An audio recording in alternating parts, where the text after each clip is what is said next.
if we assume the Sunnis number, which would be a low number, 460,000 people were served by LICH and 60,000 seen in the emergency room. Where do these people go? Because it's such a mistake.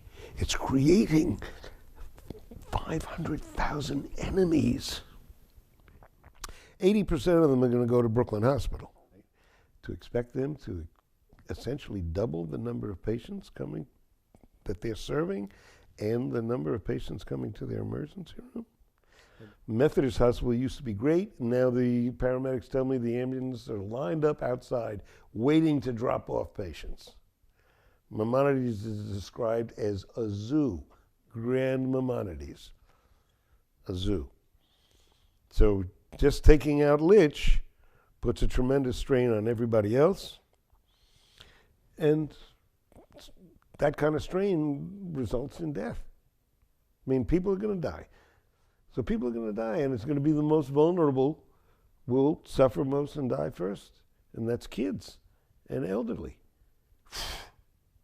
In downtown Brooklyn, the only thing they care about is money. They do not care about anything else. It's quite remarkable.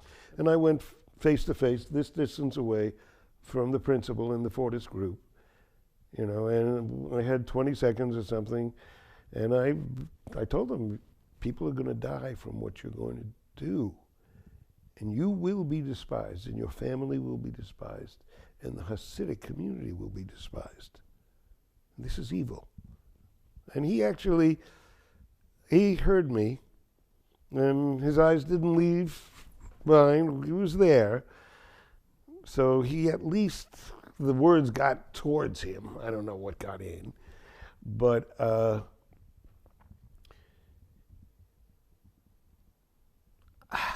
hopeful. I shouldn't even say I'm hopeful at this point, but I am hopeful that if the asbestos can be made public and a real story, they will understand that they will be facing lawsuits forever. And those lawsuits might wipe out any profit they make from this property. You know? The other thing that I will share with you, that I have been communicating with the rabbi and other Hasidic Jews who I meet in the street sometimes. When I ask them, what is going on? How can they be doing this? You know, what are they? And they say, and they throw up their hands. Oh, you can't. No. But the fact is, when I tell Jewish friends of mine, people know that I've been involved with this. So they say, Jack, they call me Jack. They say, Jack, what's going on now? I say, well, this, that. And I say, well, who are these people, Fortis? So in this one case, a 93-year-old man, absolutely brilliant fellow, sharp as could be, and, you know, Jewish guy, and he says, Jack, well, who are these people, this Fortis group? And I said, David, they're from Williamsburg. And he froze. And he said, Jack, Williamsburg? I said, yes. They're Hasidic Jews.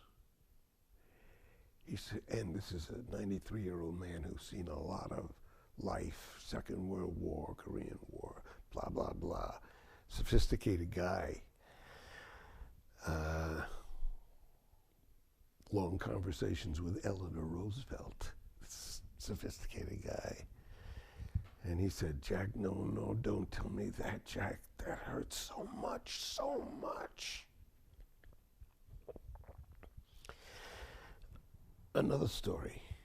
I'm at that synagogue on Remsen Street. I don't even remember what the festive evening was, sitting around at tables and, you know, and singing and food and very nice and happy. And there was a gal there who I kind of liked about a year and a half ago. We almost had lunch, never quite did, you know. And there she was. And she saw me and she said, oh, Jack, hi. And, you know, and she also knew that I was involved with the LICH thing. And she says, well, and then she said, who, again, same question, who's the builder? Who's going to do this? And I said, Fortis. And she said, Fortis? Fortis? Oh. And she's in graphics, and terrific gal in graphics. And she said, oh, I think, are they from the Midwest? Are they in clothing? Or they have I said, no. Williamsburg. She froze. And then I said, yes, they're Hasidic Jews. Now, there was a table, big round table. Not big, but 7 or 8 people around the table. And she was sitting, and she got up, and she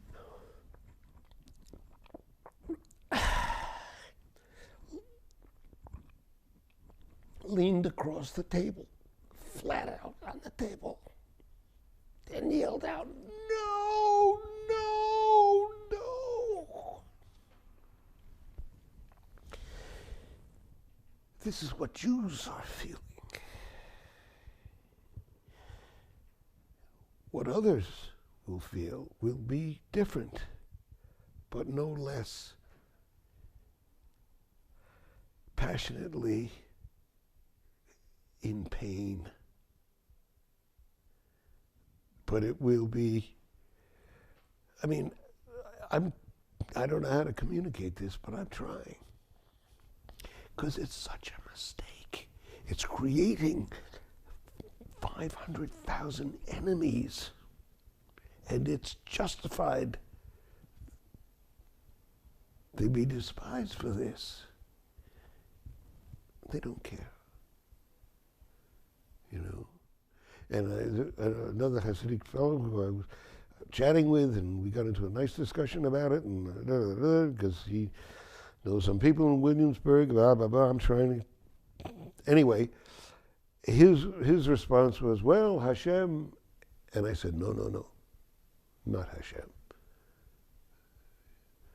Are you saying Hashem will say, yes, it's okay to murder children for money?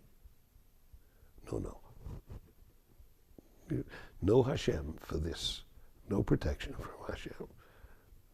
So, and this was a young man, and he said, I know. After he was going to BS me, but no. So it's a tragedy. It's a damn tragedy.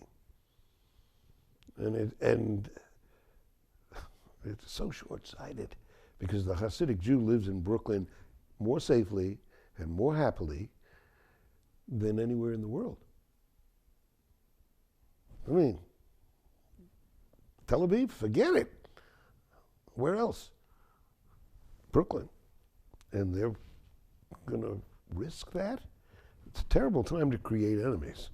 This is a bad time to be creating enemies. 500,000 enemies. And it's justified.